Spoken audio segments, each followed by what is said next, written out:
Hello ladies and gentlemen, welcome to my YouTube channel. Today we are going to have a lesson on dot and cross diagrams. This is a very important topic under chemistry section of combined science. So first I'm going to explain how you draw dot and cross diagram in ionic bonding. You should know that ionic bonding, it occurs when a metal and non-metal reacts. So for example, we are going to start with sodium chloride. You should understand that when ionic bonding is formed, the metal, they are going to lose electrons, and then the non-metals, they are going to gain the electrons. So I'm going to show dot and cross diagram on sodium chloride first. Sodium is represented by Na in the periodic table. It has 11 protons and 11 electrons. So want to fill this circular with electrons. So the first shell, it holds 2 electrons, and then the second shell, it is going to have 8 electrons like this, and then finally the last shell is going to have 1 electron. If we add all of these electrons, we are going to have 11 electrons. So this one is representing a sodium atom. We want to bond it with a chlorine atom. So I'm going to draw a dot and cross diagram in chlorine. Chlorine, it has got 17 electrons.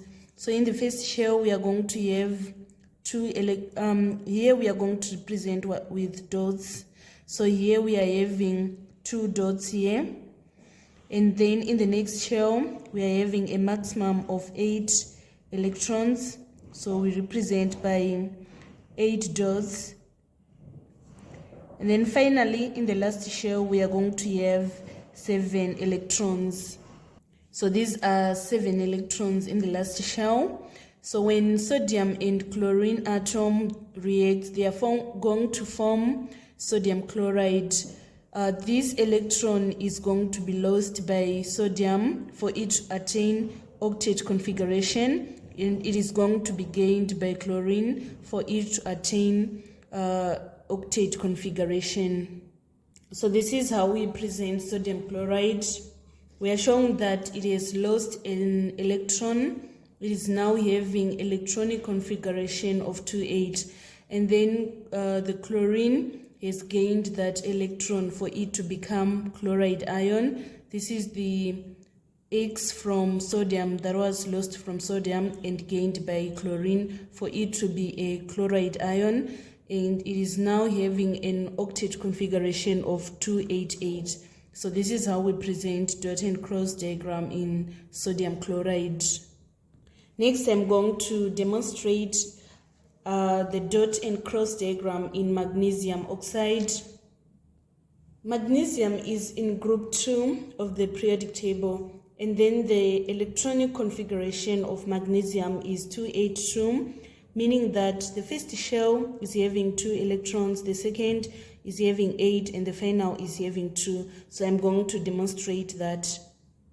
And then next, I want to draw a dot diagram for oxygen.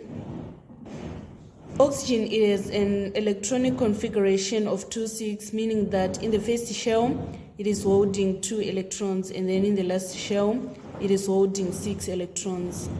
So initially, we are going to have this dot and cross diagram, and then I want to show how our ion is going to be formed, which is magnesium oxide. So what happens is that this magnesium is going to lose these 2 electrons for it to become magnesium 2+. So after losing the electrons, this outer shell is going to be empty, and we are going to have magnesium 2+, which is going to have electronic configuration of 2,8. And then this oxygen is going to gain these 2 electrons so that it is going to be an oxide ion. So oxygen is going to gain 2 electrons from magnesium for it to become oxide ion with O2-, and then the electronic configuration is going to be 2,8. So this is the dot and cross diagram in magnesium oxide. Next, I'm going to demonstrate dot and cross diagram in magnesium fluoride. What you need to understand is magnesium is in group 2 of the periodic table. So it is going to lose 2 electrons. And then fluorine is in group 7 of the periodic table. For it to acquire octet configuration, it requires 1 electron. So 2 electrons that are lost from magnesium, they require 2 fluorine atoms so that they are going to take all the 2 electrons. So I'm going to demonstrate a dot and cross diagram of magnesium fluoride. So we start from here. We are having 1 magnesium and we need 2 fluorine for it to balance. So we write 2 here. And then we now need to combine them in the ionic bonding. 1 magnesium is going to lose the 2 electrons. And these 2 electrons, they require 2 fluorines for us to have an ionic compound that is balanced. So this is the dot and cross diagram in magnesium fluoride. We are indicating that we started with 2 electrons in the magnesium atom.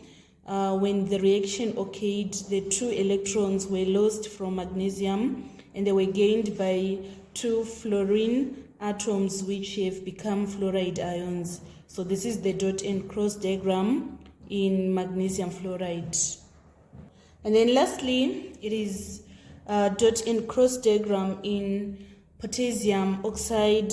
What happens is potassium is in the first group, in group 1 of the periodic table, and oxygen is in group 2 of the periodic table.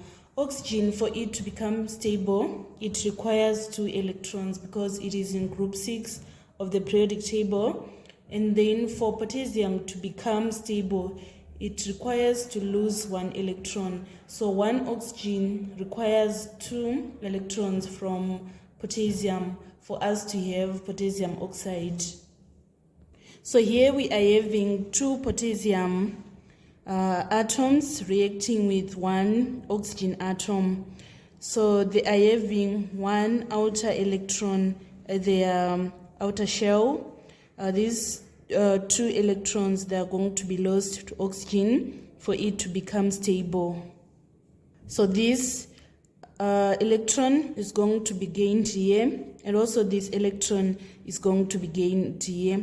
And we are now going to have 2 potassiums with octet configuration and 1 oxygen with octet configuration. So this is a dot and cross diagram in potassium oxide.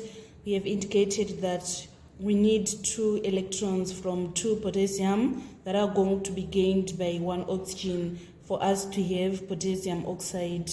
So that is all about ionic bonding. Let us now move on to covalent bonding.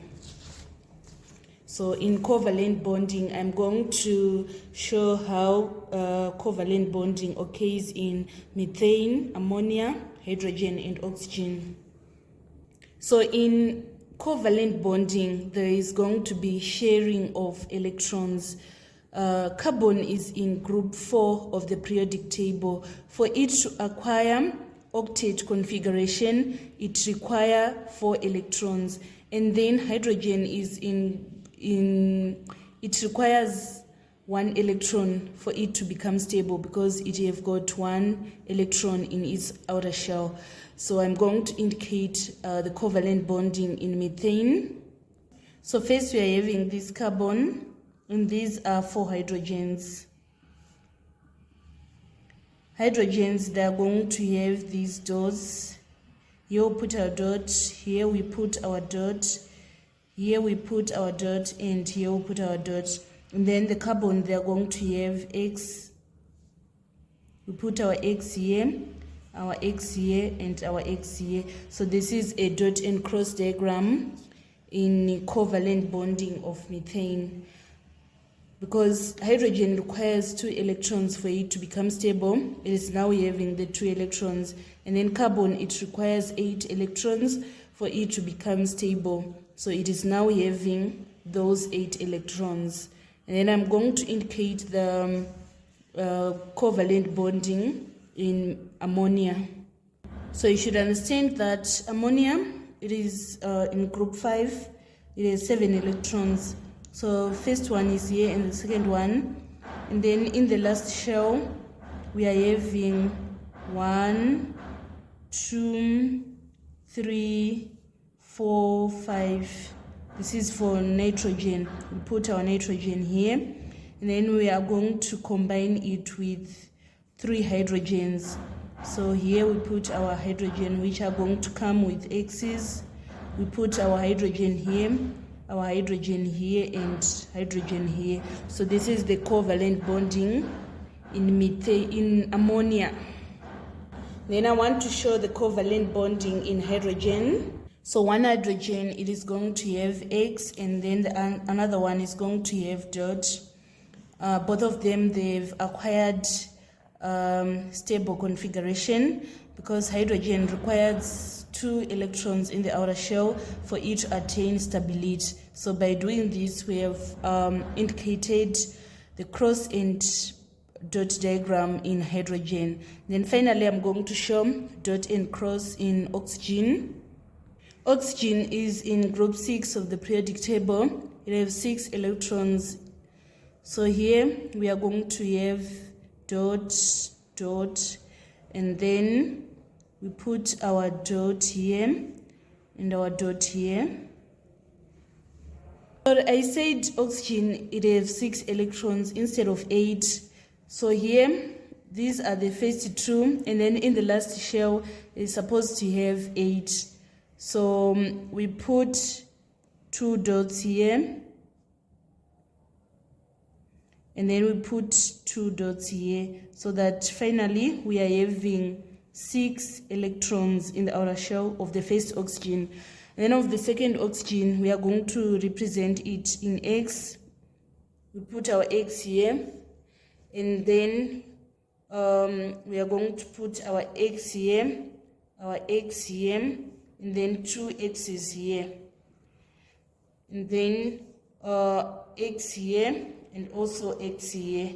Both of them, they have acquired octet configuration. This oxygen is now having 8 electrons, and also this oxygen is now having 8 electrons. And hydrogen and oxygen, they are known as diatomic.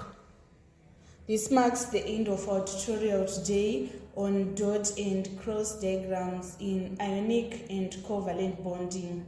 Thank you so much, guys, for following me on this channel. Please don't forget to subscribe, like, and share my videos. I love you all. This is Eve signing out.